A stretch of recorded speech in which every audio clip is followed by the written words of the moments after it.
Indeed. Yeah, this problem has a lot of footnotes, a lot of remarks. I just said, go get them from the exercise, but yeah. Right, right. I left that one for last.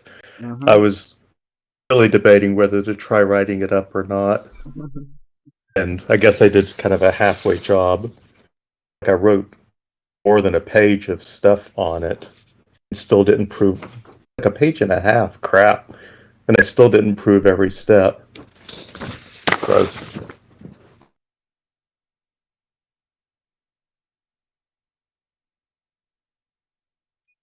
8.3 exercise 10. Cheer, among the ones that you looked at, are there some that you'd like us to focus on? Might just be us. Yeah, Balto would not be able to join. He says, like Okay. Wednesdays are busy for him. Mhm.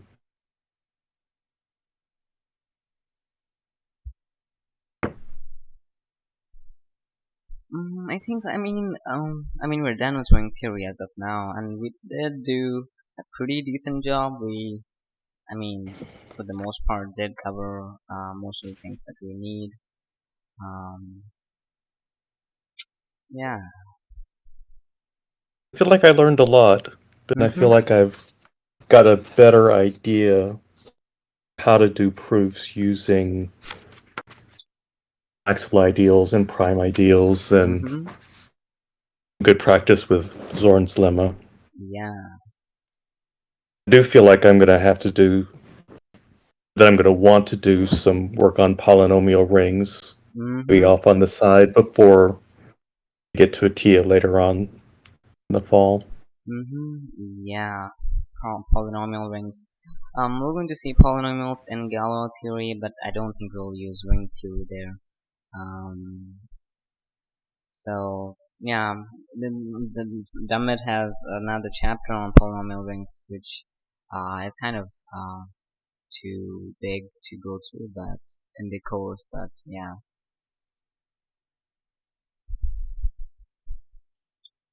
I noticed that in whatever book we're in now, I've forgotten, Yeah. that the chapter we're working on group theory follows Galois theory. He's made just one glancing reference back. Rotman. I'm not sure that. Yeah. Yeah, that's correct. He does feels. But it Yeah. comes between what we did yesterday and what Yes. we do tomorrow. Yeah. Somehow. Yeah, I kept field theory for the last because I don't think, you're not going to get interfered with it. You need modules and multilinear algebra before after you do rings. But field theory, I believe you can like put it in the end.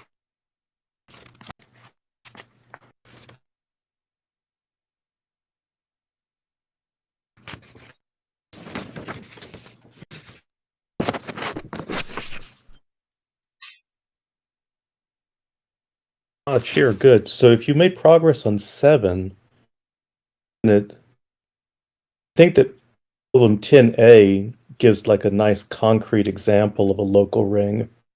Mm-hmm. And then part 2 is also part of problem 7. So the only fresh thing about 10 is a concrete example. That one helped me a lot. So yeah, I think that's a good one to look at.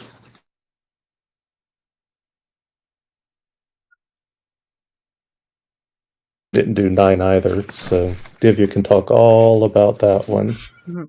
Yeah, 9. I believe Balto did it in detail. I guess I've not seen his work, but he has done a lot of number 3 before, so I probably guess he already knows. Mm. Okay, so shall we start from 3, the big one?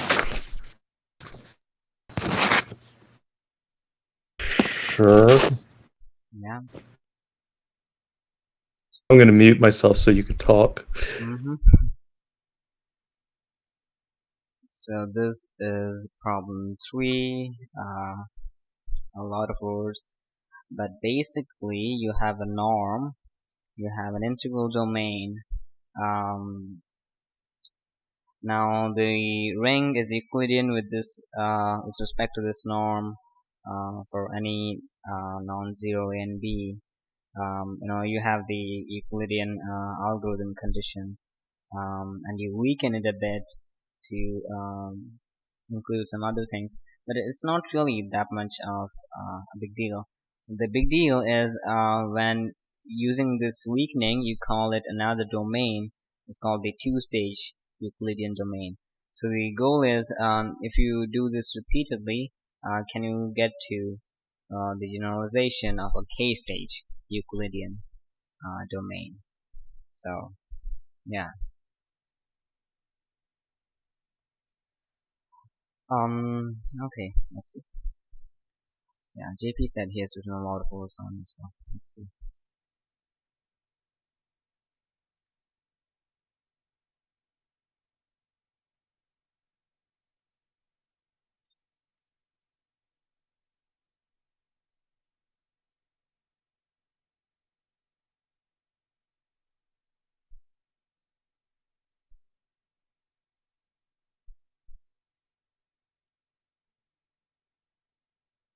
Okay, that's actually pretty long. Okay, we'll see. Yeah. Looks like Cheer just dropped out. Oh. Network issues? Maybe?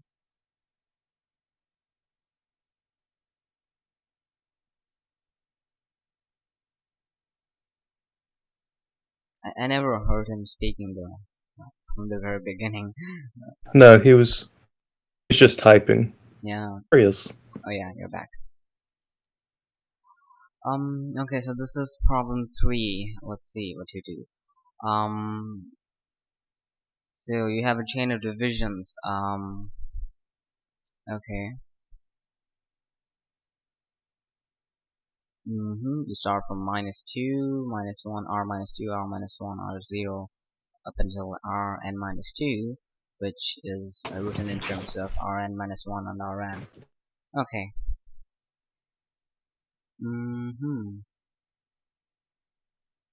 What I'm saying is that just like when you do the Euclidean algorithm, no matter when you stop a chain like this, you can always write that last remainder as a linear combination of those first two elements, the A and the B. Yep. Yeah. And also, anytime you have something which divides two of these remainders in a row, it divides all the previous remainders, including A and B. Yes, because yeah, you're getting one from the other, so yeah. So I spent a lot of time proving that because that's all that's happening when you're changing Euclidean to k-stage Euclidean, is that you just have a longer list of divisions before you go down in size on the remainder. With the Euclidean algorithm, every time the remainder gets smaller until eventually it has to be 0. Yes. So for k-stage, you might have to do it k times, and then it goes down. Then k more times, and it goes down. Since we're talking about a list of positive or non-negative integers, eventually it's going to get to 0. Yep. And then you can apply the same recursive method, get back and write things in terms of A and B, and also to show that your next to last remainder is a GCD. Yeah.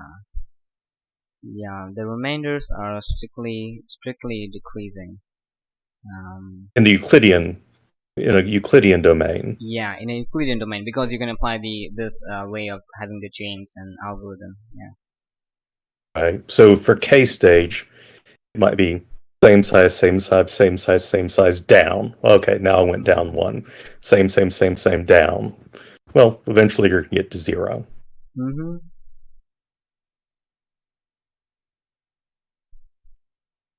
I guess the interesting parts of this were the parts about the about finitely generated ideas being principal, Yeah. and then that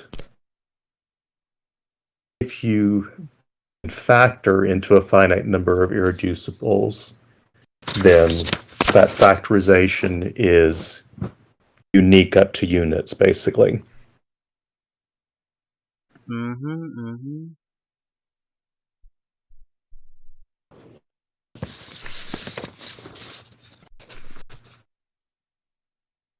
So most of that first page is just proving that lemma, which is nothing particularly interesting.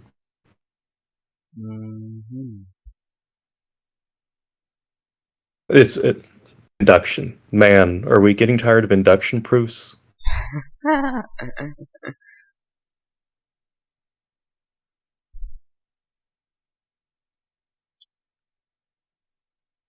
Then there at the bottom where I say an immediate corollary is, that's where I'm observing that your next to last remainder, right before you get a remainder of 0, is a GCD. Yeah, right. Yeah, just before you hit 0, the previous remainder has to be the GCD. And you needed to prove all this to state that, okay.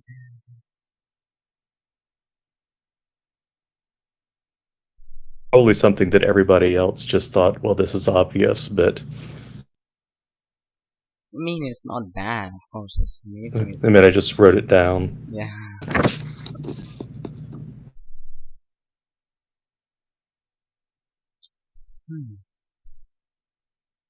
Okay.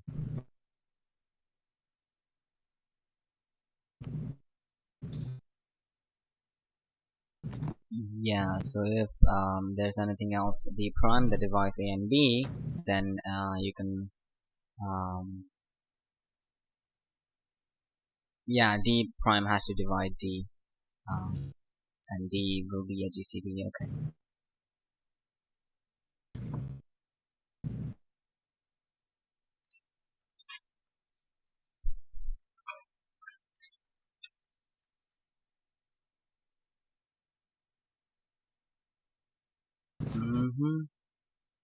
Yeah, B is I mean the second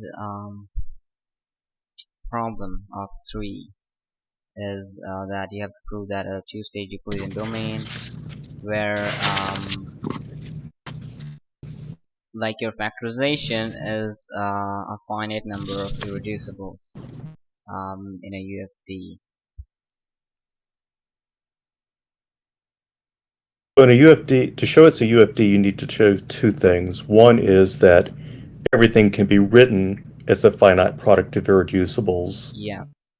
And then also that factorization is unique up to units, order in units. Yeah. So they're giving us the first half. They're saying, assume that you've got factorization into irreducibles. The part we have to prove is that if you're in a k-stage or two-stage Euclidean domain, then that factorization is essentially unique. If you read the proof and dumb it, it just hinges on the fact that irreducibles are prime. Yep.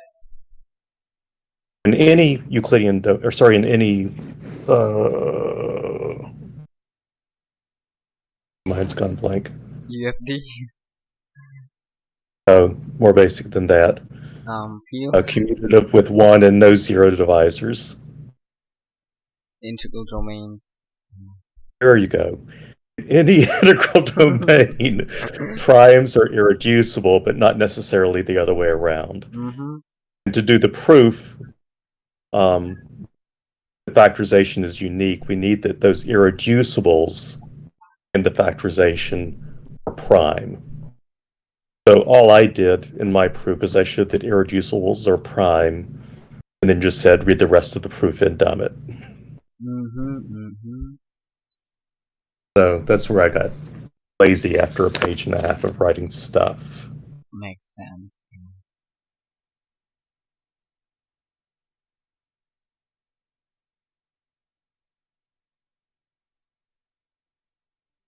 A couple paragraphs after it says prove a problem, it says let's show that a non-zero element is prime, if and only if it's irreducible. Yeah. Okay.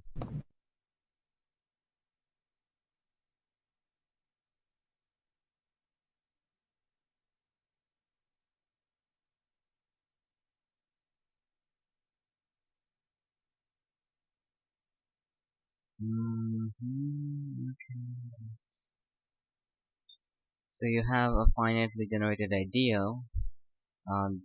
Yeah, it's generated by D, which is the GCD of all these ANs. Yeah, of course, like to show that it is a finitely generated ideal, you just have to um, do the induction for each pair of these AMs and prove that it is a GCD who generates the ideal. Right, or I'm getting this wrong.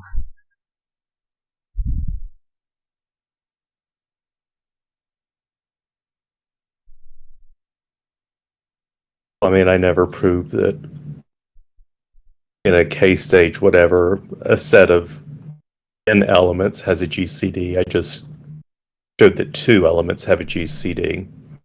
So you'd have to use induction there just so that you can find a greatest common divisor of n elements.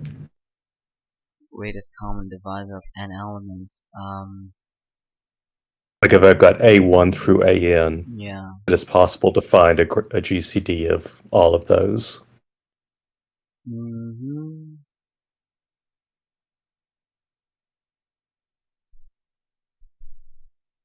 don't think that's a bad induction proof, but I didn't want to write one more.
Yeah, you'll have to do some nasty induction for proving this. I think that Because what. yeah, Go ahead. no, I was just saying, like, for example, if you have like five of those A's, you'll have to show that. You can take GCD of more than 2 elements at once using the Euclidean algorithm, or whatever. So if you take A1, A2, its GCD, you take out its GCD, then you take A2, A3, um, you get a GCD, then you take A1, A3, and you will have to see the GCD of these GCDs that you got, right? Would it not be possible to take the GCD of A1 and A2, then take the GCD of that GCD and A3? Oh, yeah, that's possible, I guess. Yeah, if D1 is your GCD of A1 and A2, that's the greatest common divisor, then if you have A3, the GCD of A3 and D1 is going to be, yep, it's going to be the greatest common divisor of A1, A2, A3, I guess. I'll have to. Maybe I should have tried writing it down. Yeah. Because I think that we also need to be able to write the GCD as a linear combination of all the A's. Yeah. In order to show that the ideal generated by D is identical to that one generated by all the A's. Indeed. So there's probably a fair amount of writing that would need to go into that justification. Indeed. Yeah, I mean, we would try to do it in terms of ideals, like ideal generated by D1, and I don't know, maybe make a chain or something of these ideals. Ooh, yeah. Yeah, maybe you could just prove it for 2, not using ideals, but then do your induction step using ideals. Mm-hmm. That's a great idea. Yeah, because I mean, working with these A's separately, I mean, as numbers or something, doesn't really give you that much. But if you have an ideal, you can do much with it.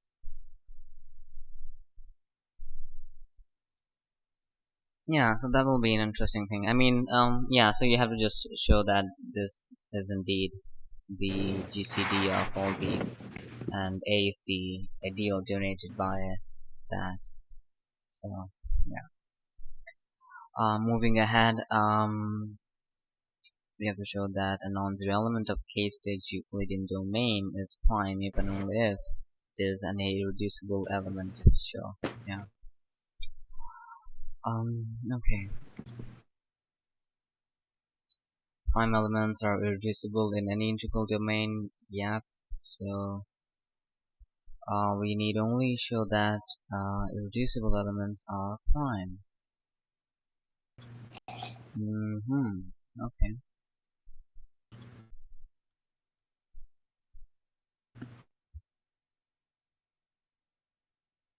And the argument is, I guess, pretty much basically the one that we've seen in most of the proofs. Like, to prove that you have a prime ideal, you take 2 elements in the prime ideal, and then one of them divides the other, and then take the GCD.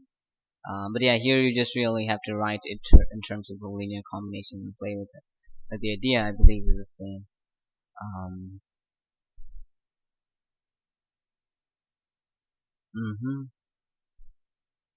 So there is this x and y from the ring, such that you can write the GCD of P and A in terms of a linear combination of x, y. Then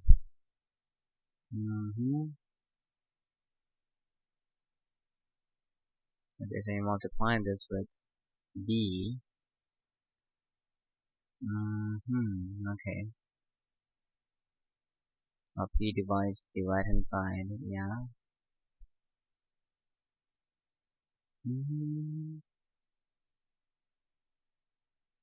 P divides the right hand side because of course this is just containing P, but this, okay, this contains AB, yeah. So P must divide DB. Since P is irreducible, either B or D must be a unit. If B were a unit, then AB is in the prime ideal. That implies AB can be written as P times some other R.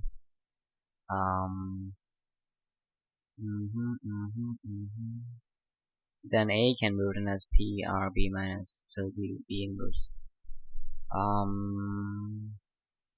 Yeah, because we're still in an integral domain, so you can have the cancellation bar, right? No, that was just because B was if B were a unit, that meant that it had an inverse. Okay, yeah. B is a unit. that has an inverse. But we were assuming that P wasn't a divisor of A. Yeah, you assume that, okay, it doesn't divide it. Yeah, and here it contradicts. Okay, makes sense. So D must be a unit. Right.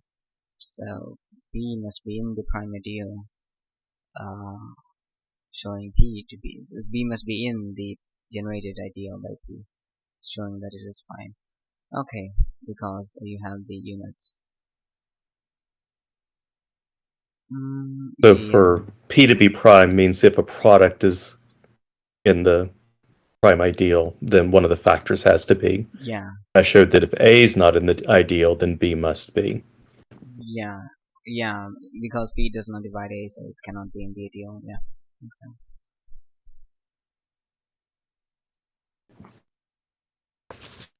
So it looks like even with all of the writing, there could be a lot more just to get all the details in number 3.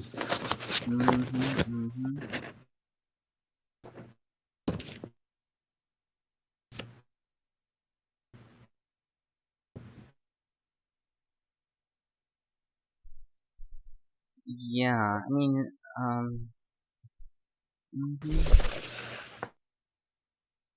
yeah, the K-stage ideal, sorry, the K-stage Euclidean domain, it looks like this, of course. It's going to be prime if you have irreducible elements in there, and if you have a finitely generated ideal of this K-stage Euclidean domain, then it's going to be a principal. That's basically the argument in the first question.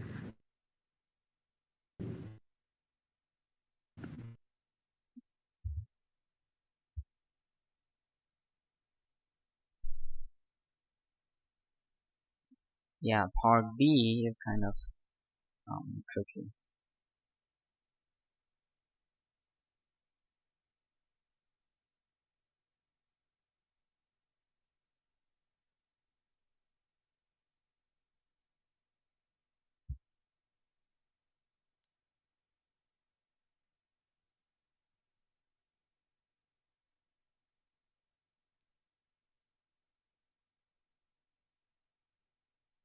Okay.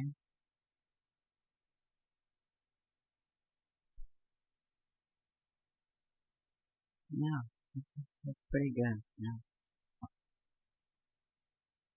it's just a lot of writing. I mean, and it's not a lot of writing for Vane, I believe. I mean, um, like doing this kind of problem and generalizing it gives a concrete idea about the Euclidean algorithm and how to deal with that. So yeah.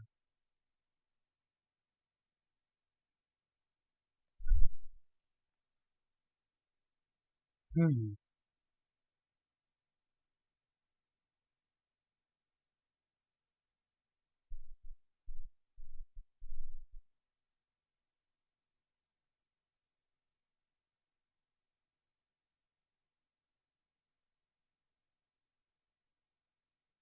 He tried problem 2, 4, and 9. Okay, so he wrote a lot for 9.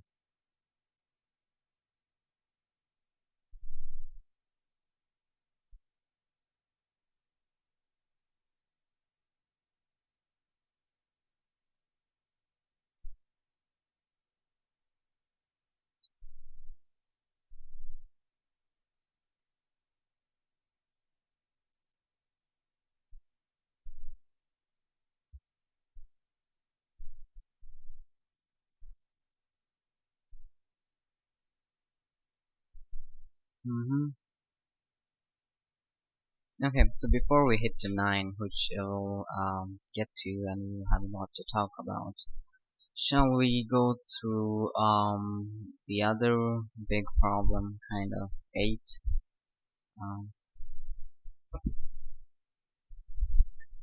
Um, we have to show that. Sorry, we have to show a couple of things.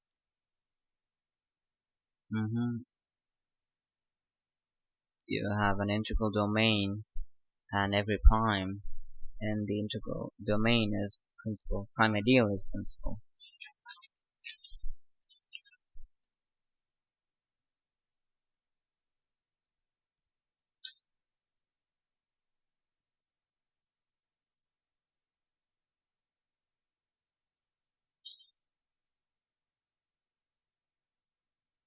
Do you kind of hear any kind of noise from my side? I believe there should be some noise.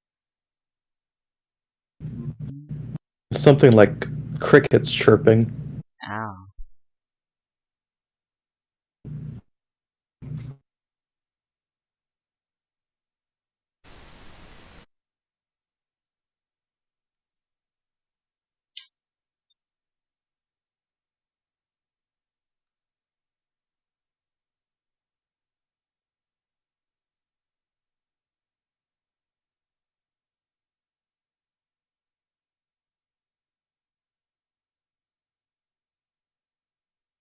Give me a second. Not sure what's happening.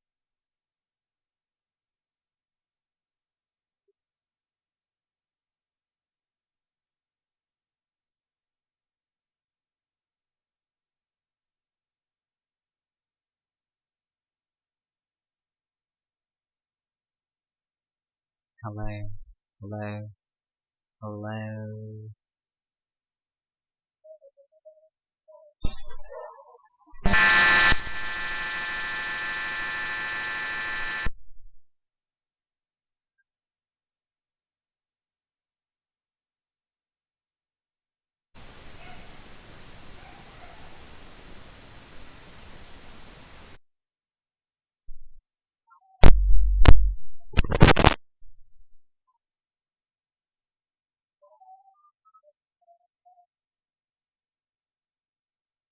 Hello. Hello.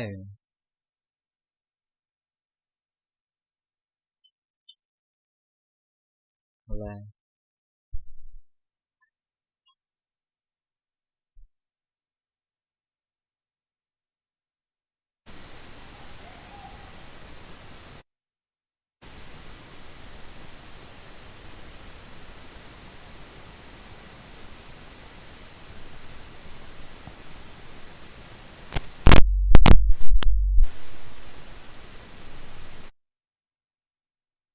Okay.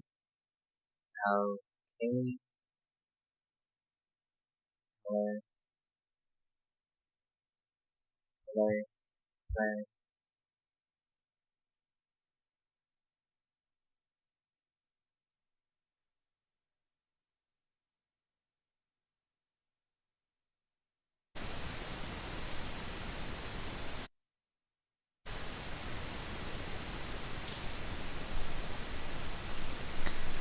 Ah.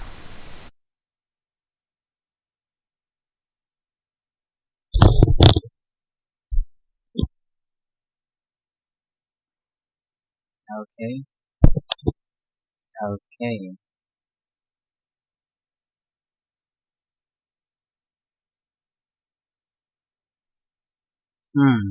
Is this any better?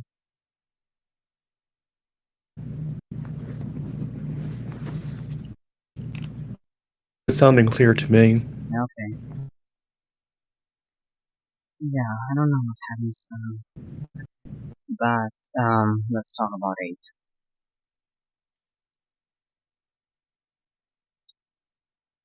So 8 is this problem where um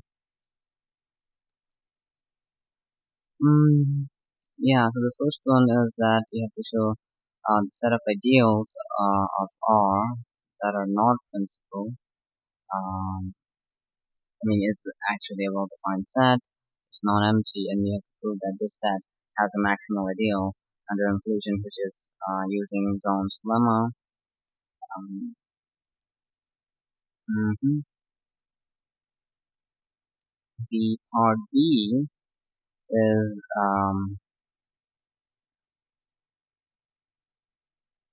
you have an ideal which is maximal with respect to being non-principal, and you have to uh, show a few things about the inclusion of one ideal.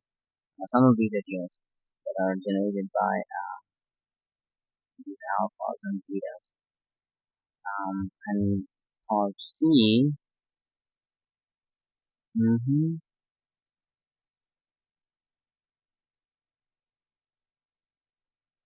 is the last part to show that R is a PID. I believe, it's kind of like this whole three parts are actually a proof which he kind of like has broken into three parts just to, I don't know, have them as exercises. Maybe you're just to show that like if you're just given the first line of the question, which is that R is an integral domain, if every prime ideal is principal, then now prove that every ideal of R is principal, that is R is the ideal. Then I don't think everyone would be able to find these steps to prove that it is a PID. But yeah.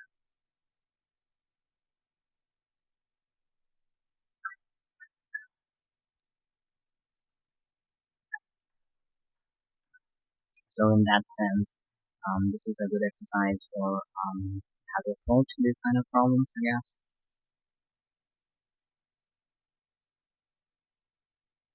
Um, how?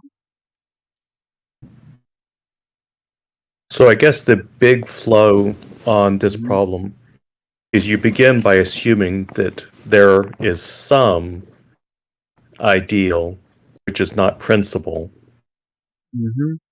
and then you use Zorn's lemma to show that if so, then there's some maximal ideal which is not principal.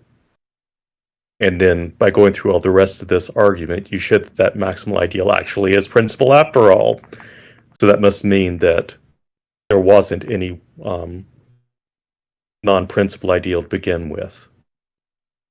So to use Yeah. Zorn's lemma, you have to show that if you have a non-empty set where every totally ordered subset has an upper bound, then blah, Yeah. blah, blah, but you have to have that non-empty part. So Mm-hmm. they're saying, well, assume that it's not non-empty, assume there is one, and then after going through parts A, B, and C, you end up showing a contradiction. Yeah. Indeed.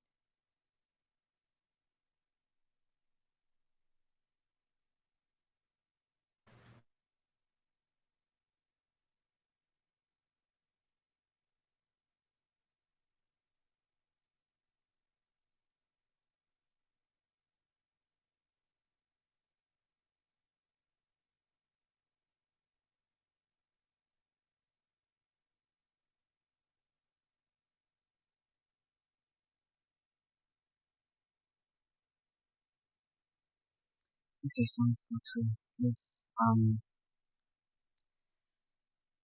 So yeah, you assume that there exists an ideal of R that is not principal. Yeah. So your set is non-empty. Um, and that set is this J. Um, Now you order J by inclusion. Now take a totally ordered subset of J, which is this A gamma. Now if you take the union of these, it cannot be principal. Yeah, because for any union of like these, you have taken the union of the A gammas. Um, Anything that you take from that union would be included in some other ideal in the chain. Right. Okay, so this and thus you have this chain um,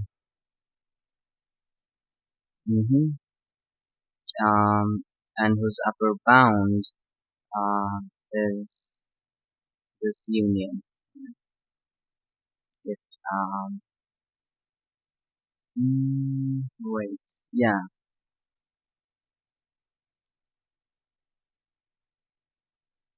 Now you apply zone lemma on this. It has a maximal ideal, so maximal element, yeah, and that is this maximal element is an ideal, which is not principal. Yeah, okay.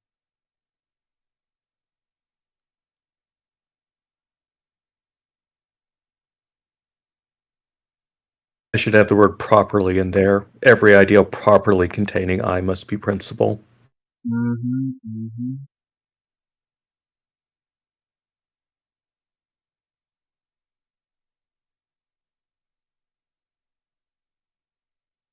Okay, yeah. And then every prime ideal in R is principal. Yeah. So this ideal I cannot be prime. Yeah. Therefore, there exists okay, same argument. We take two elements from the integral domain. Then if the product is an I, none of them are actually an I, the factors.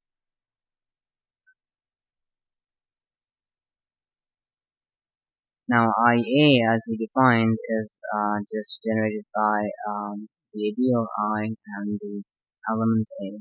Same for IB. That has to be strictly larger than I because it contain I. And by previous arguments, this must be principal because it contains I. Thus, if it is principal, then IA, must be generated by some alpha in the integral domain.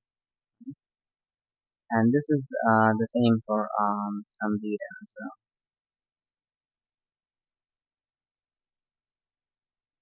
Now you have this other set of J. It contains all these R's such that RIA is included within I. I mean, okay, so this set is clearly closed under subtraction and under multiplication happens. Wait. Yeah, I mean they are elements of the integral domain, so they should work out.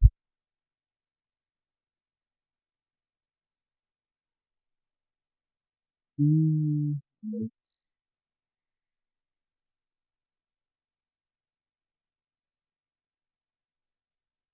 Okay.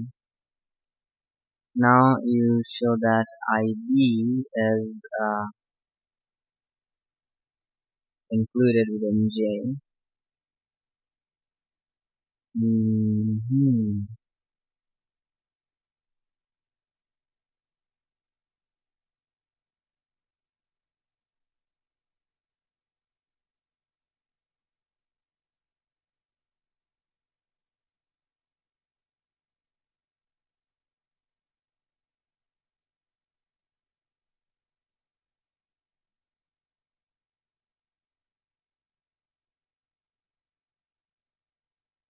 Okay.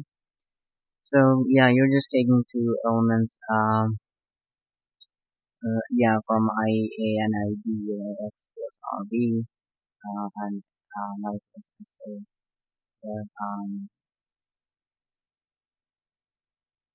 you have RIA, so you can take R and S. So RB and SA will be in I, A and IB, and X and Y are from I. You can add them. So R plus R, so X plus RB is an IB, and the same for the other one. Now you take the product. Product is this. XY are an I. AB is an I. Yeah.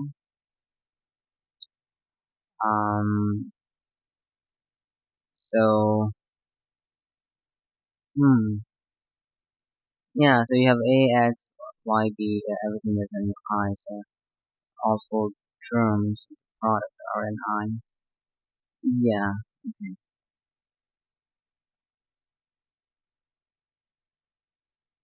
Showing X plus RB times I is also included in I. Because X plus RB is an element of,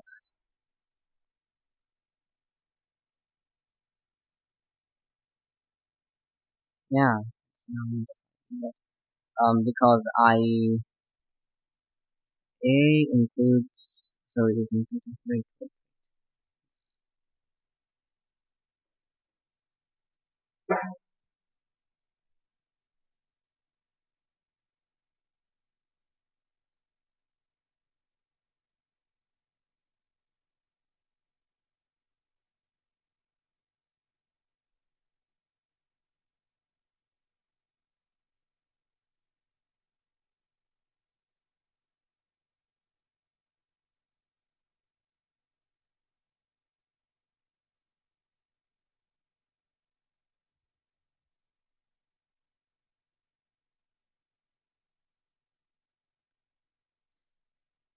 oh, okay, yeah, makes sense.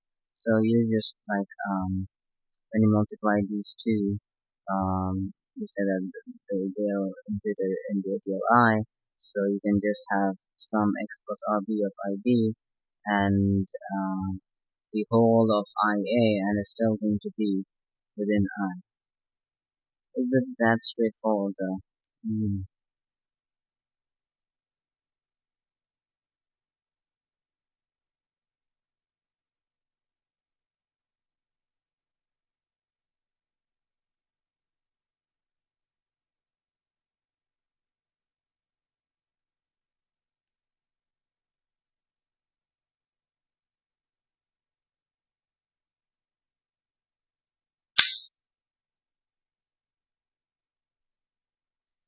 Hmm.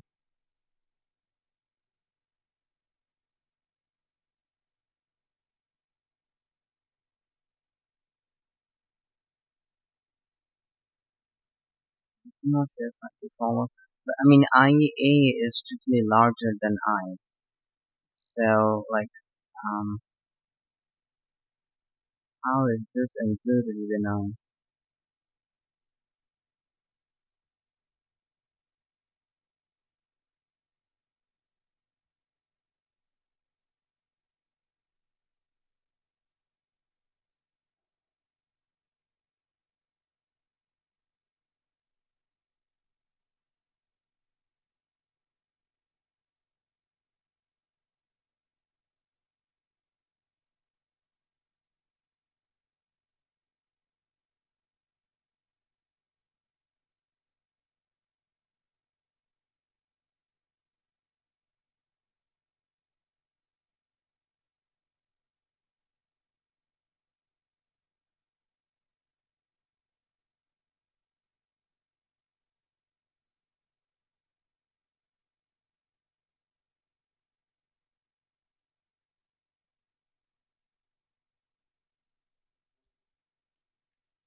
I think I just have a copy paste error here.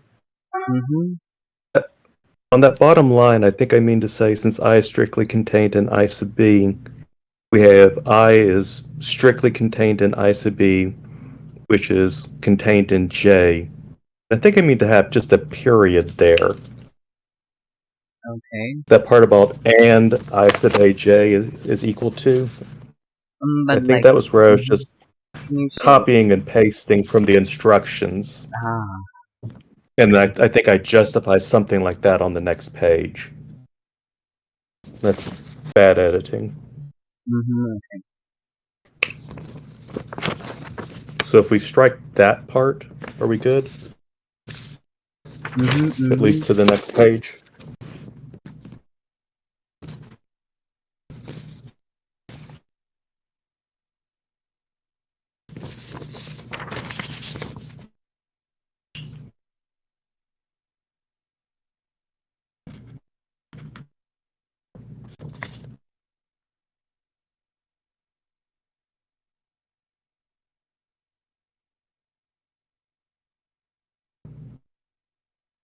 Mm-hmm. Yeah, this is fair. So what I need to have there instead is that since J is strictly bigger than I, that means that J must be principal. So J is equal to the ideal generated by beta for some beta. That's what I need to have at the bottom of page 5. Yeah, yeah. So J, J is remember, principal. anything bigger than I is principal. Yeah. So since J is bigger than I, J is principal. So we're going to say that J is generated by beta, and that's where beta is coming in. Mm-hmm. Really bad editing. Sorry. Yeah, it's true.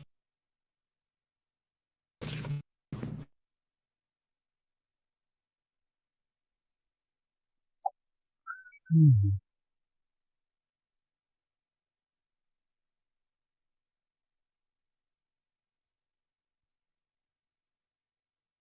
But yeah, this So at the contradiction top, is. at the top of the next page, we know that I sub A is generated by alpha, and J is generated by beta. Yep. So I'm claiming that I is equal to their product, which is generated by alpha beta. Mm-hmm.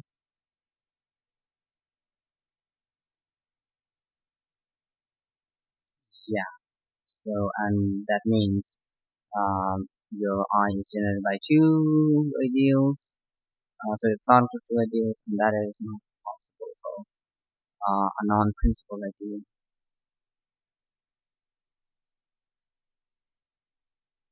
Okay.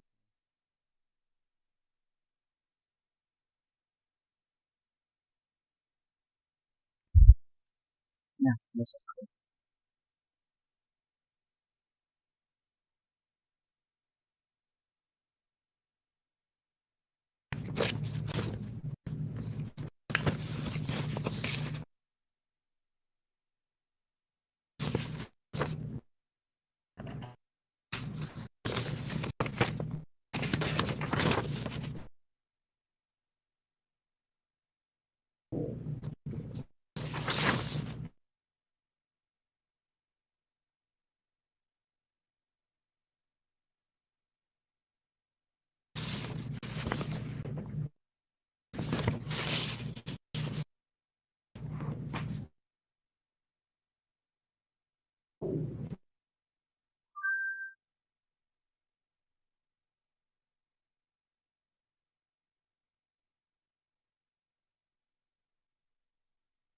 And one more typo. On the next to last line, it should say I is equal to I sub A times J, which is the ideal generated by alpha beta.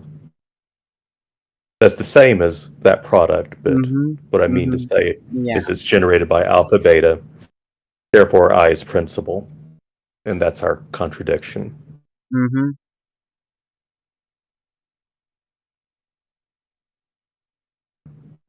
You're 100% right that if I hadn't been walked by hand through steps A, B, C, I wouldn't have come up with this.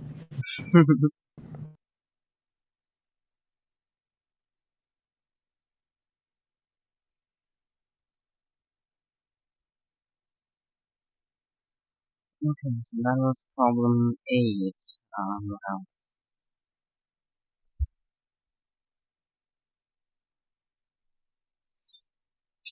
Let's see, 5 maybe. The best one. Yeah, 5 is you have a commutative ring. The set of nilpotent elements is an ideal, and this ideal is called the nil radical of radicals.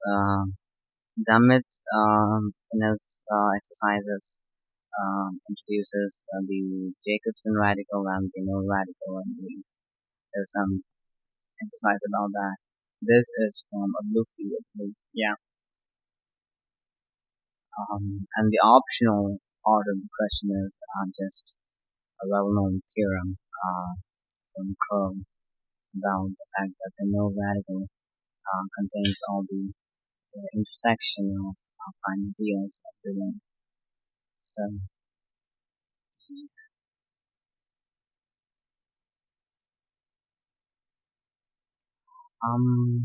let's see. I think proving that hypothesis pretty good. He uses some like weird term. I mean, not weird. It's just something not we've encountered, like monoids, like sub-monoid, something that you would encounter early when you go back. I believe at the house.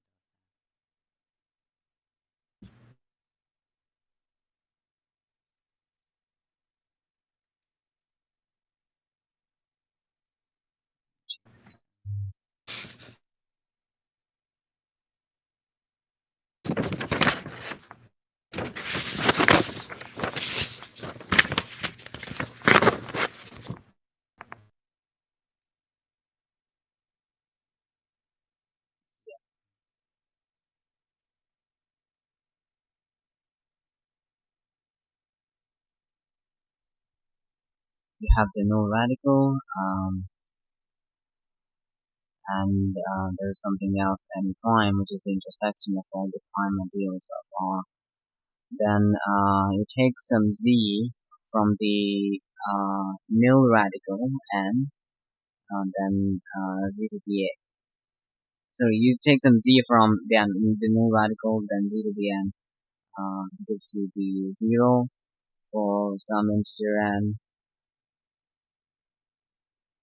and well, yeah, unless we're going to define what a monoid is, I'm not sure if this is helpful, but this is very elegant. I kind of like it.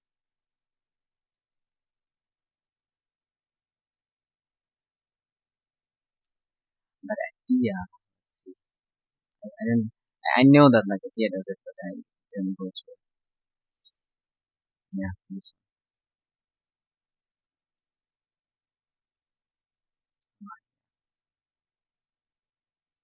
Jacobson radical is going to be just the intersection of all the maximal ideals instead of but yeah, okay, he does the same thing, right?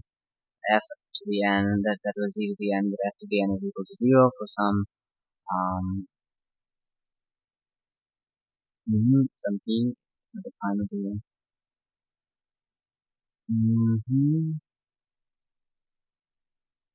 He uses Zone's lemma. Okay, Jacobson doesn't use Zone's lemma, I believe.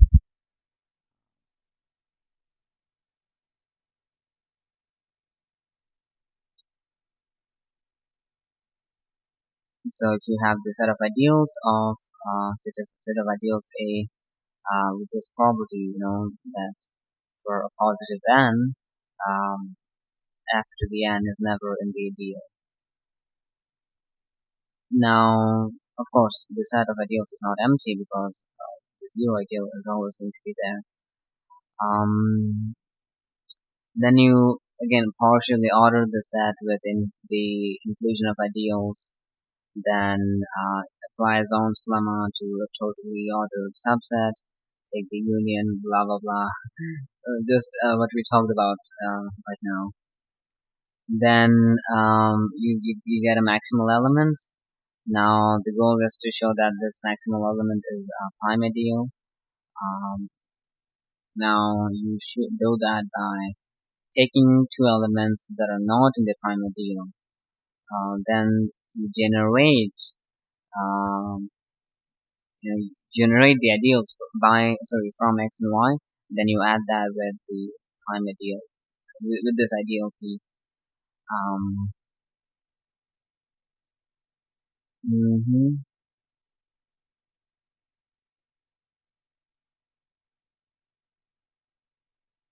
Okay. So these ideals that you generated strictly contain p. Yep. and therefore they cannot be in the set of ideals that we just applied zones lemma to the sigma.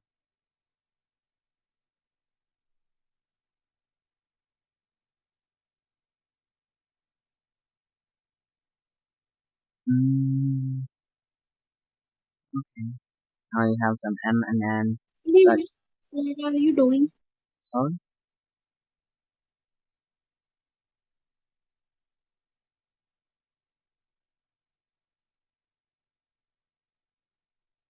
Did someone say something? Cheer just took off. Oh. He said he had to go. Yeah, I was asking that what were you doing? Oh, Like we were doing abstract algebra. what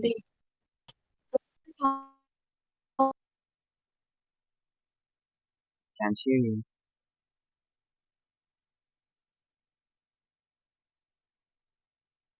Oh, cheer, just leave. Yeah. This This proof yeah. felt really similar to that hard one from last week about irreducible ideals. It showed that the intersection of all the irreducible ideals was equal to the just zero. So what we had to do is we had to show that for every non-zero element, we could find an irreducible ideal that didn't contain it. And we used Zorn's lemma for that. Indeed. So here, a T is doing the same thing. He's saying, if we have anything which is not nilpotent, then we can find a prime ideal that doesn't contain that element F. So that when we intersect all the prime ones, everything which is not nilpotent will be excluded. Yeah, makes sense.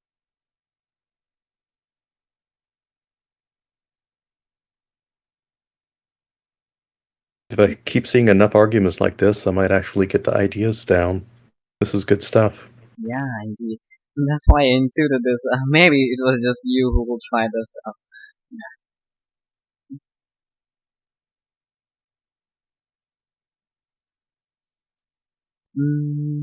Yeah, I was glancing. Sorry.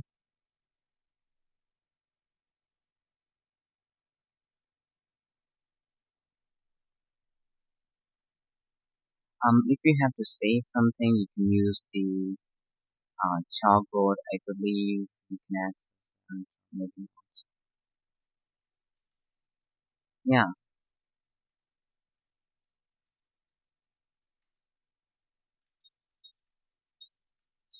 So right now, if you want to know what we're doing, we're just having a PSET discussion on an ongoing abstract algebra course, and right now we're doing discussing problems on ring theory. So,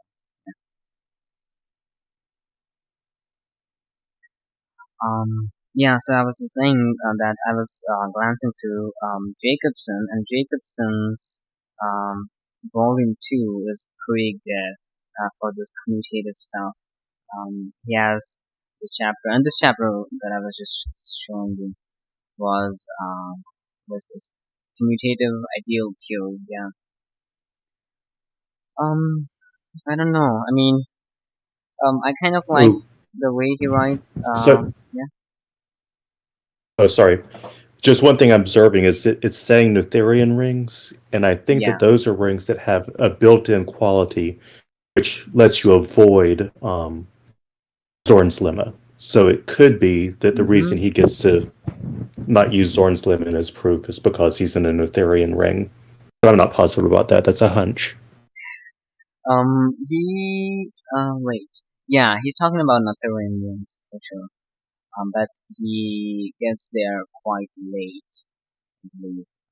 Here he's just introducing what a prime ideal is, and then some other propositions that we did. Okay.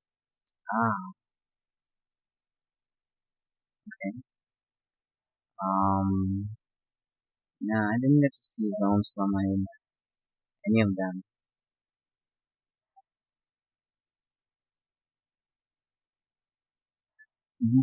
But I think like the good thing is, you can just do a few problems and then move on to another section. Yeah.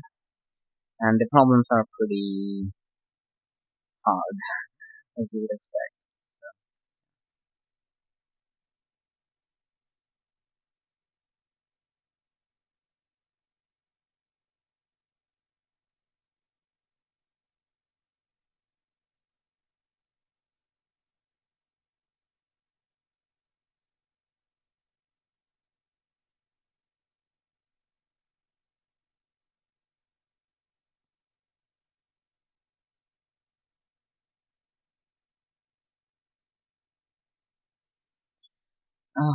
okay. Yeah, maybe we'll follow this when we do ring theory stuff. We'll see.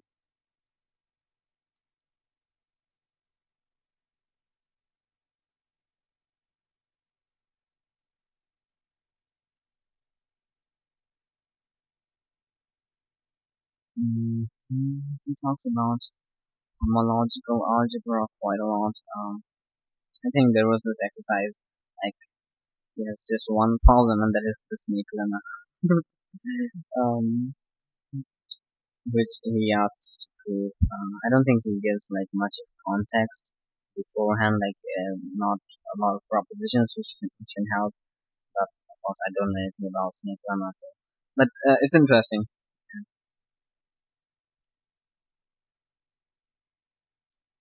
And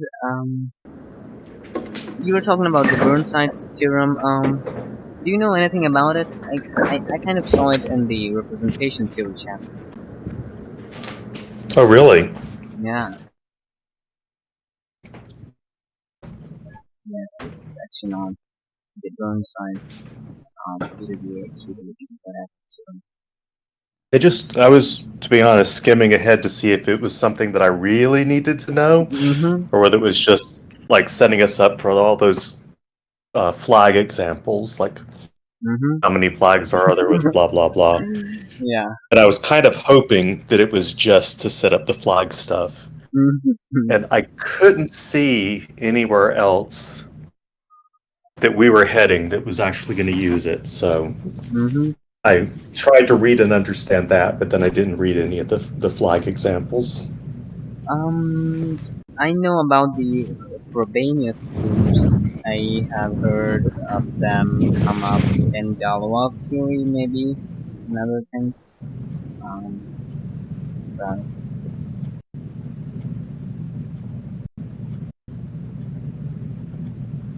yeah, Rotman kind of made it to, I don't know, application based by introducing combinatorics.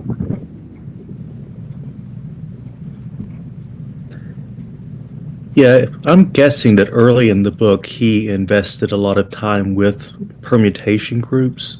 Yeah. So he's leaning heavily on those for examples. Which is not that bad, but well, just need to spend. No, but it's just assuming things that that I don't know well. Like his proof, one of his proofs yesterday was based on the idea that in A sub n, all of the 3 cycles are conjugate or something. Yeah, that was that.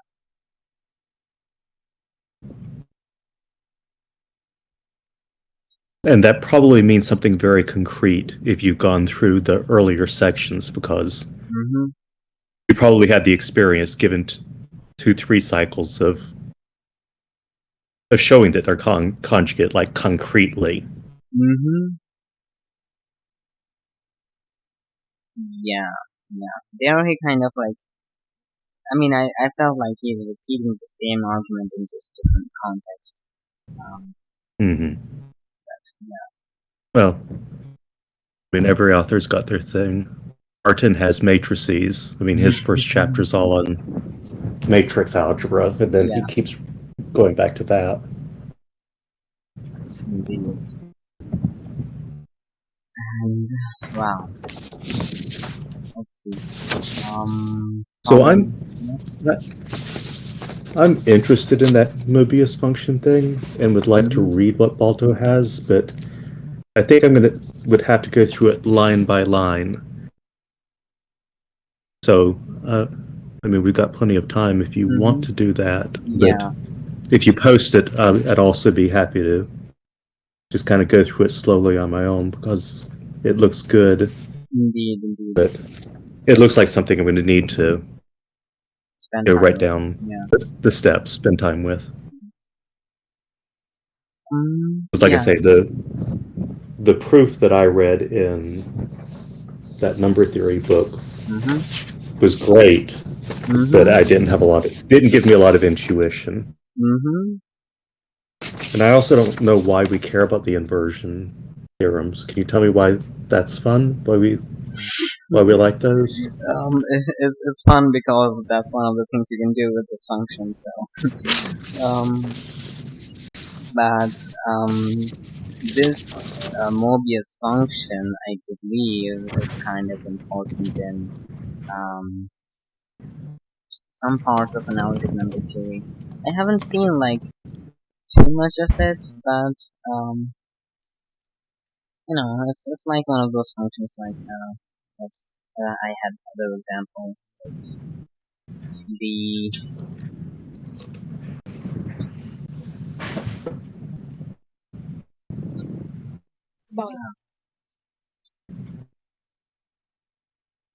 did you just say bye? No, might have just disappeared. Unless you put it over. Oh, no, he said okay over on the chalkboard. Okay. Oh, I didn't see that y'all had been talking over there. I was over in the P-set place. So one thing that intrigues me is that Balto uses the idea of convolution, and this kind of inversion does make me think of like Fourier series or something. So I'm thinking that there's a link, at least between the ideas, some kind of something parallel going on there. So it could be that it's parallel to something I'm interested in. Well, in a parallel universe, you can be parallel to something, anything you're interested in. So, yeah. The exercises, if you see in that what is elementary number theory book, he introduces a lot of functions from this. So we go back to Burnside.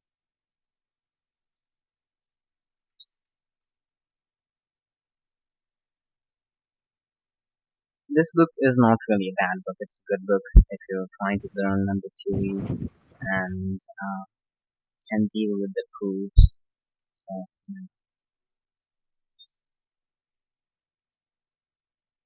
and being able to jump into, I don't know, chapter 6 and read something was encouraging. I mean, yeah, the thing is, like, this book doesn't the great things about elementary stuff is that you can know just high school algebra and do a lot with it. And this is the same for like elementary geometry, like Euclidean geometry. You can have some mind-boggling problems, and all you need to know to solve it is just like basic trigonometry and just high school geometry. But it's like more on the problem-solving aspect. So this is kind of like that. This book is recommended to students who are interested in mathematical Olympics, which I was. So, yeah. Yeah, I mean, I like how on this particular page, if your eyes are glazing over it, just seeing the sums reversed, then in the lower half of the page, he's going to give a concrete example just so that you see what's going on. Yeah. I mean, you're not going to have that in a graduate book, but for somebody who's new to the subject, it could be really helpful, and was helpful to me. Indeed, like in a grad textbook, you'll be supposed to be filling the blanks, and there are no blanks. Yeah, that would be just an exercise at the end of the chapter. Okay, so maybe we can try to first understand what this function is, then this inversion formula that proves. I mean, the theorems are preceding it, the showing that it's a multiplicative function and other stuff. You can just take that for granted without too much to worry about. But the inversion formula itself is interesting. Okay, and then the next theorem that he states, theorem 6.8, is basically um, what we have. Oh no, this is not actually Jacobson. Wait, the problem preceding this one in Jacobson is also on this function, and he proves something that you might need, maybe, or maybe not.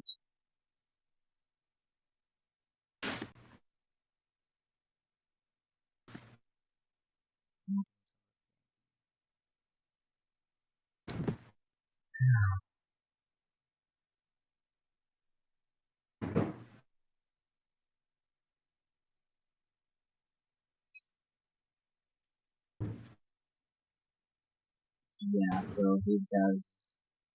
Before this, he proves the multiplicative stuff and some other things. And this typeset is terrible.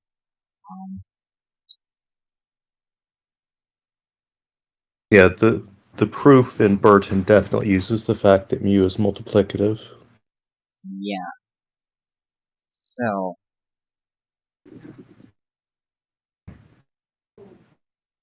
okay, so let's see what Balter has done. And if we can't get anything, we'll come back to Burton. Sounds good. Okay, so he defines this Dirichlet convolution like this. So this, wow, this is just nothing really interesting about this. It's just something that makes things easier for you to deal with, I guess. Um, and as you said, might be related to Fourier analysis or anything. I kind of don't like those things in some manner because it just includes a lot of I don't know, differential equations. um, but basically this is just like an operation on functions. So f star g is the addition of fa gb for all the a's and b's, whose product is f. So you add that. That's the directional convolution. And the intuition that a number theorist can have to include this is that if you look at the convolution, it looks a lot like this thing. So even if you don't know what the convolution is or have never worked, it just looks a lot like this. So you can just use it for that fact alone. So yeah.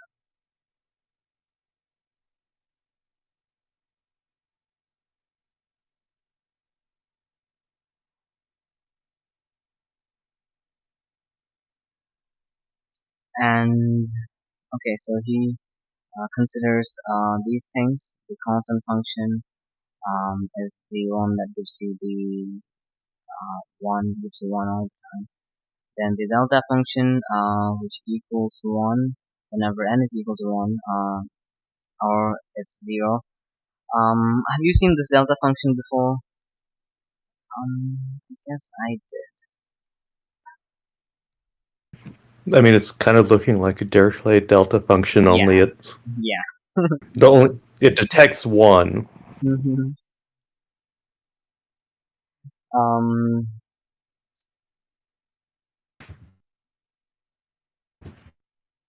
And then I guess the Mobius function is the same one as in the yeah. statement of the problem.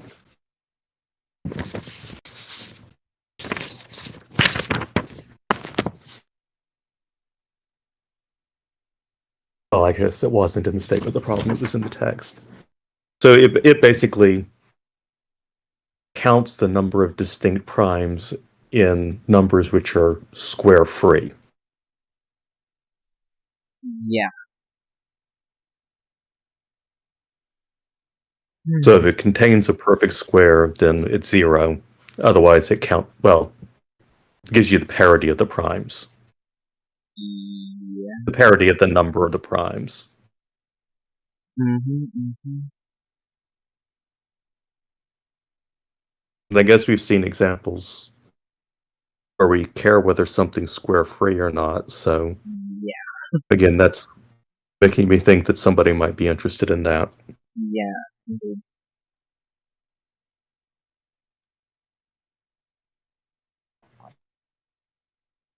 Okay. So he says essentially this problem boils down to showing that whenever you have one convolution of one with g, the constant function and g as f, then mu convolution f is g. And he's reasonably sure that this goes both ways.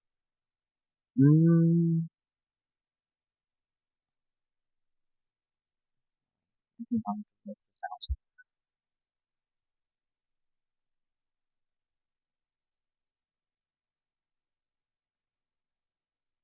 So f star g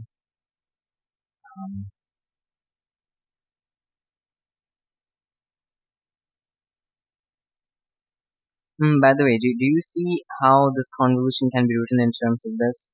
Like this? Exactly, pretty much. I do. Yeah? Yeah. It's just a summation of if we have f and g, this will be f of b, the GCD, and sorry, not just. We have some d, then f of d times g of n over d, such that d divides, and then you sum all of those things. So the sum, the upper sum there is just the convolution of mu with f, right? Yeah, pretty much. That's what he's trying to say here. If you can show that mu convolution of is g, then you're done. Oh, so is the other statement equivalent to saying that one convolved with g is f?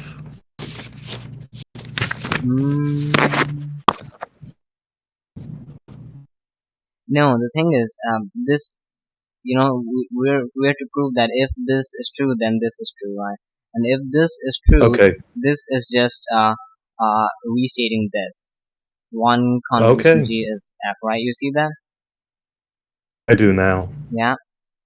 So this thing is just this. So it boils down to showing this, and thus you'll have to deal with a lot of summations, which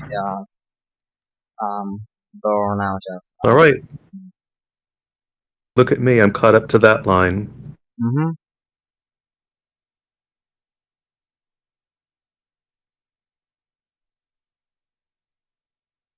And I'm willing to accept associativity for multiplicative convolution on faith for the moment. Okay. If that'll get us to the gist of the argument.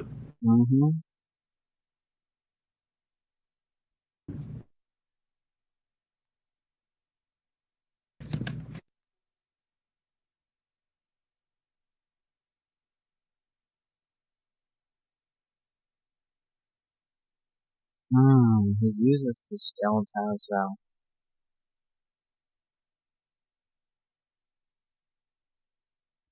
Okay, so delta, when you also use the convolution to delta, you get f back, so it acts as an identity. So yeah, he chose this set of functions, the one, the constant, the delta, and because you can have associativity, then identity, and the neutral elements. Right? Clever enough. Yep. So I buy that delta acts as an identity.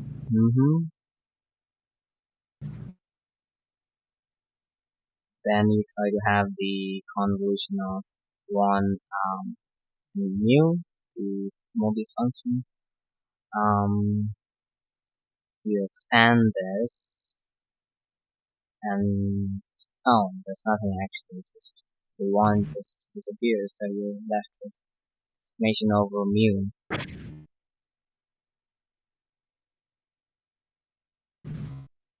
And this expression equals 1 when n is equal to 1.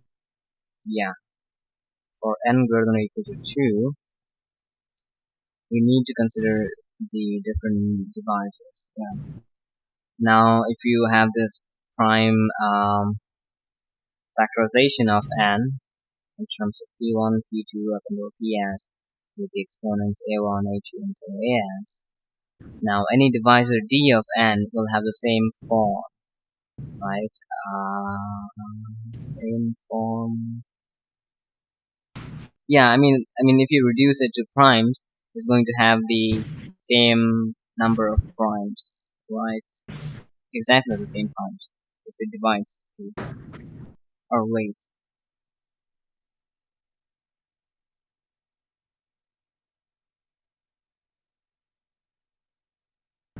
I'm not convinced by that, to be honest.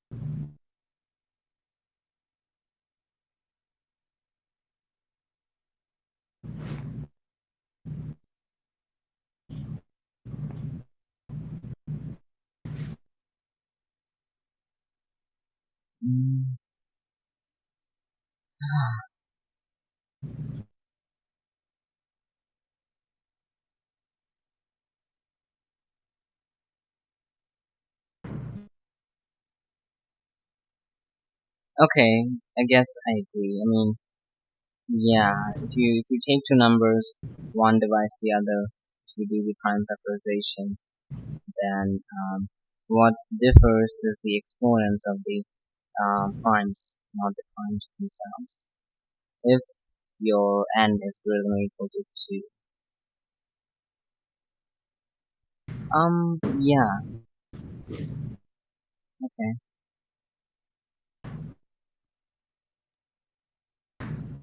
Okay, I agree. Your case can range from 0 to a, and thus that's that. Now we use the definition of mu. If any of these exponents ki is greater than 1, then mu of d is 0 by definition of mu. Yeah, okay. Thus the only relevant exponents for the sum may be 0 and 1 or otherwise stated. You can just be interested in the number of primes in the factorization of the relevant divisors. Thus,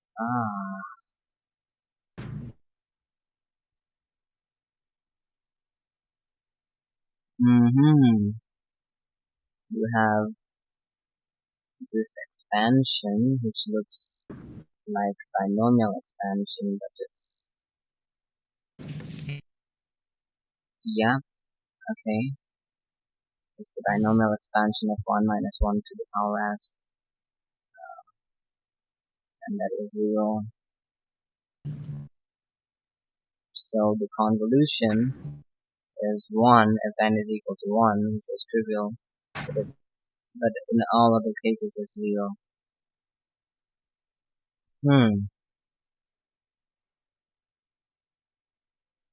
So what we get is that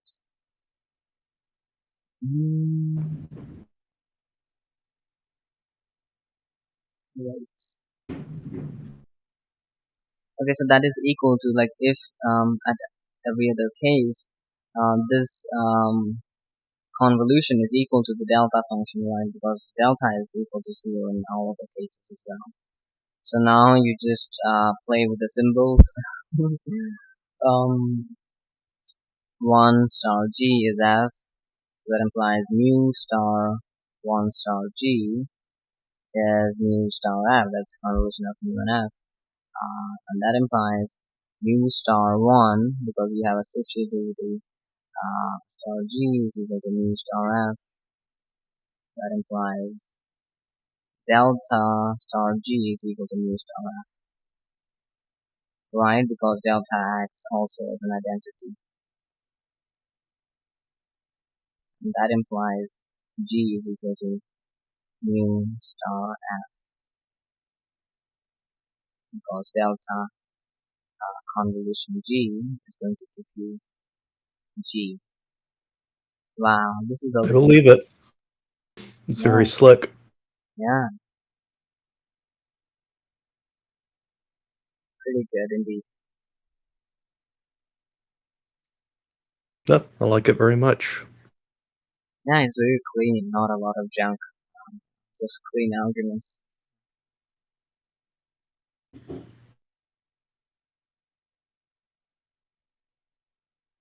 Mm, yeah, I think like the main trick was like restating it in terms of the convolution. So like once you deal with the summations, then all you're left with is just the symbols of the convolution and the relations. Right? Yeah, I think that's the key to the slick part, or to Mm-hmm. making it as clean. It's probably nicer to call it clean than slick. Mm-hmm. I think that one of the really key steps, though, is actually the associativity, Yeah. because I think that might be where he reverses the order of summation, because that was the key part of Burton, Mm-hmm. Mm-hmm. was changing the order of summation.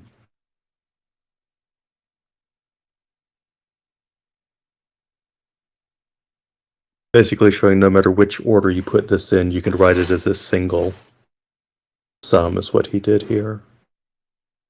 Yeah.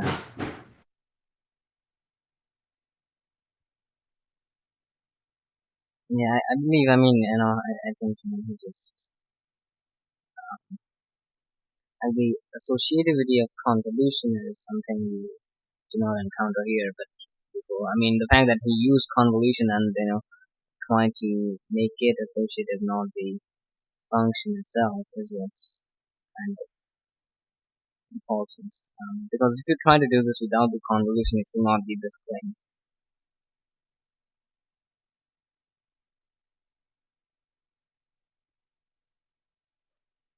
Hmm.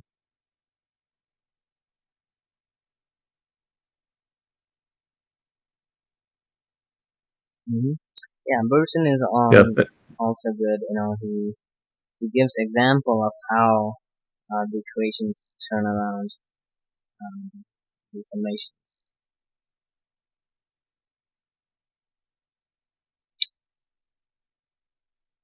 well, that is very cool. I'm glad that we did go through that. It Yeah. was easier to understand than I thought it would be.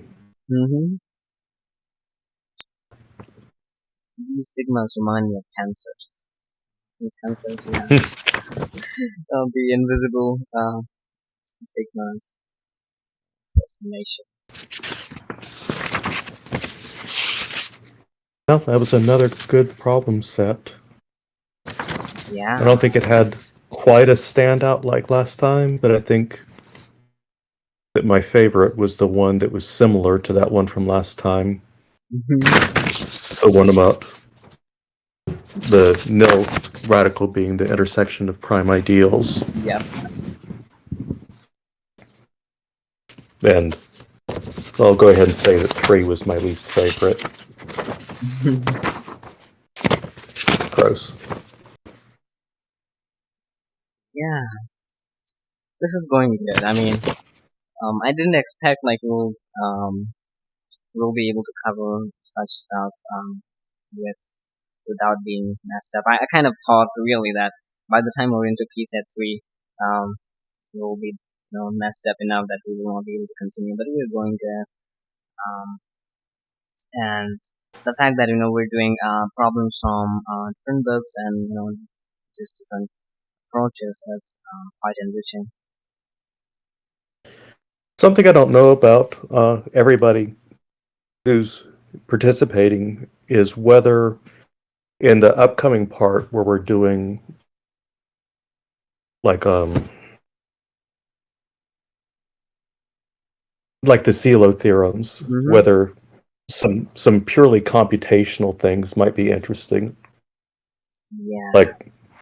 Like find all the groups of, or find all the abelian groups of order 12 or stuff like that. Yep. I mean, I don't know how much I would love that, but it could be something that would draw everybody in. Yeah, I think I'll make some kind of announcement or anything on some subreddits, because when we get to modules and stuff, because each of these things can be like short crash course in themselves. So maybe someone who's interested in those topics. It is my goal to finish reading section 5.1 by tomorrow of Rotman, but it's tough going. It looks like 5.2 is a little bit shorter, but Yeah. Have you made it through 5.1 all the way? I've made it to, let me see.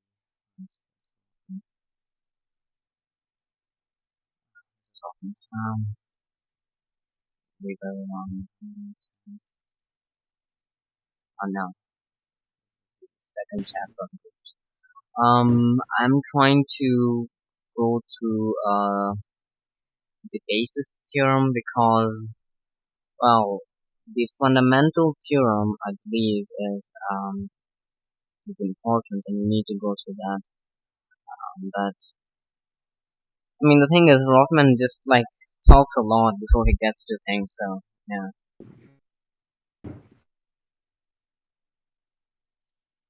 Yeah, he's setting up a lot of definitions, and you really just have to just hold those in your hand until he finally does something with them. Like, Yeah.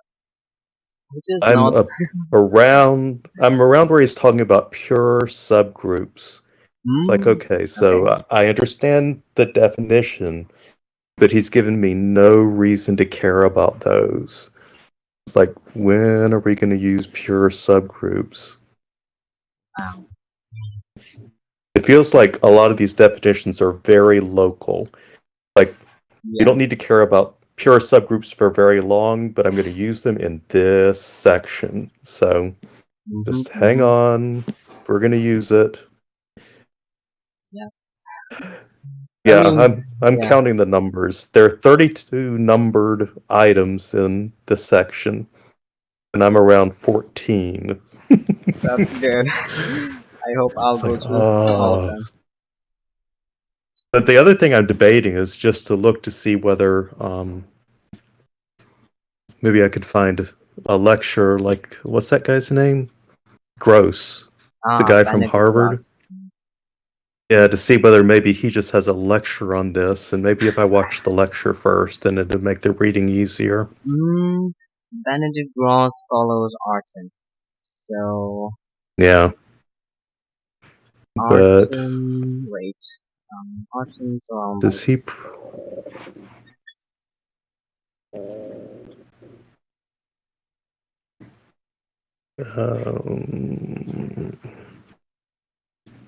More group 2. I think that should be around lecture 10, 11. I think I did some of that, but not all.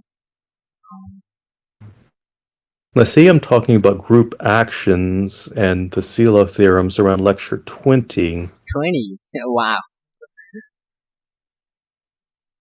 And classification theorems? I mean, wait. Does he actually cover all of Artin? I'm not sure he does. Probably not. Because this is like one semester, right? Yeah. I can't imagine doing all of Artin in a semester.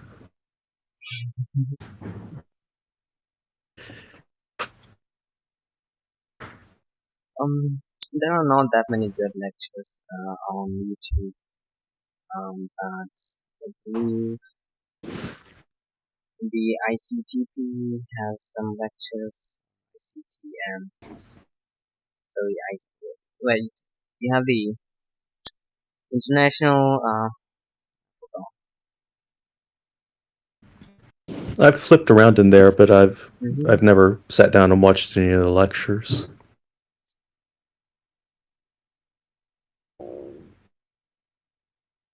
I don't know. Maybe I should just double down and push through Rotman. Yeah, that's basically it. Maybe I'll try to go to the what was that? Luffy Hearn arrived early yesterday or so, day before yesterday on review. Yeah, child. And he's going to look it pretty seriously. And so you're saying that he found it quite useful. So maybe we'll see. I'll try to do something from over. Yeah, I know I read it at Herstein Mm-hmm. a long time ago. I guess at the very least I ought to look in Herstein because I don't remember anything about pure subgroups or things like that.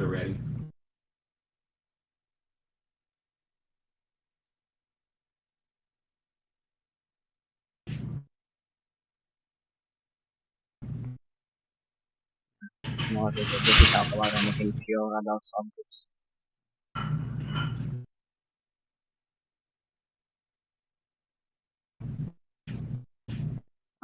Yeah, so tomorrow we have got a lot of things to do. I'll go through all of them today with an all-nighter so that I can pick which ones to talk about the most and which ones to leave.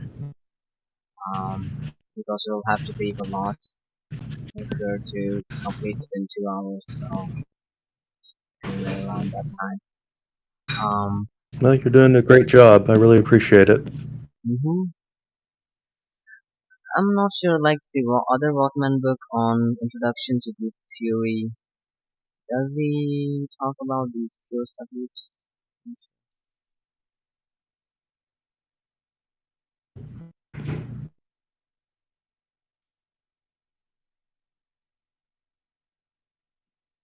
I get the feeling he's going to leave those behind very quickly. I think he's going to use those to prove the basis theorem or something, and then just move on from there. Mm-hmm. This book is kind of made into small chapters around 10 to 20 pages, and this is the chapter on simple theorems.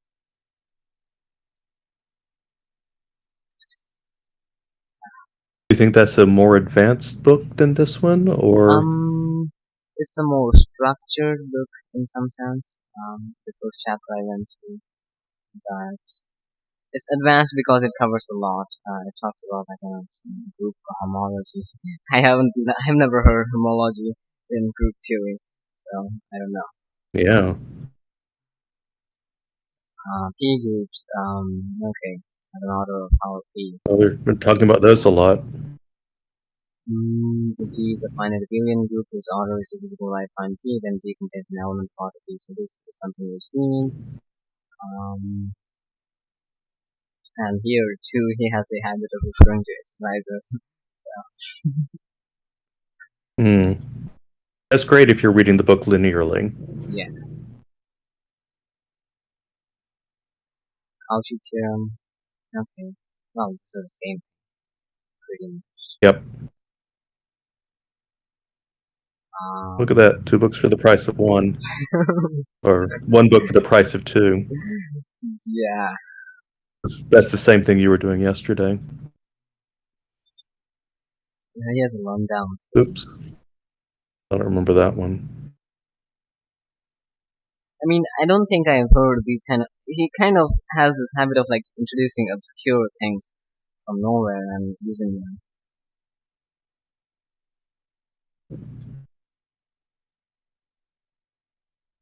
On the finite and the finite groups having exactly n conjugacy classes. Okay. And then you have exercises. He makes big use of the class equation. Yep. At least yesterday, in yesterday's section, he did. The Sewell theorem. Okay.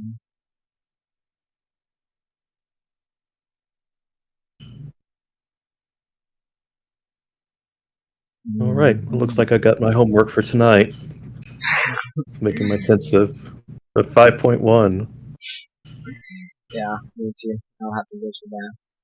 And yeah, we'll have a big lecture tomorrow. Let's see. These 2 weeks of good theory and then we'll go to modules. I keep thinking the next topic's going to be easier. Maybe modules Yeah. will be easier. Well, you have that hope, but just not for PSATs. Right. All right. Well, thanks for another good one. Yeah. I will see you tomorrow. Yeah. Have a good day. Goodbye. Mm-hmm.